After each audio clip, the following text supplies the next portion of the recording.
everyone, this is our lunch for today. And first eat for today. And it's almost 11:28 na po ng tanghali or patanghali na, but it's morning pa din. Ayan, we have 2 eggs, boiled egg, okra, kamatis, and may kamote. Ayan, itong kamote. Okay.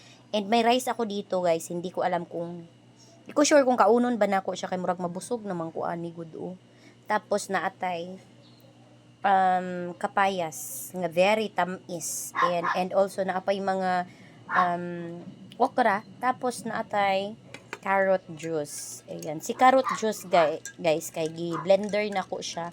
Isa ka buok nga carrots lang, tapos gi-blender, butangan ako duha ka basong tubig, tapos gibutangan og condensed milk, inana lang, then gibutangan ice, inana lang ang iyahang mixture, wala na something na mga i-add pa.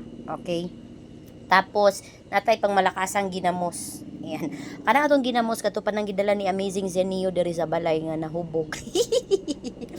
So ayan mo ni ang atong kaunon for today. Again, ang atong rice siguro mukaon ko rice kay dili kaayo daghan kay murag mabusog na jud ko ani ba kani pa lang nga food, murag mabusog na jud ko ani. So yan guys, let's eat everyone, and mao ni ang atong food for today. Let's go.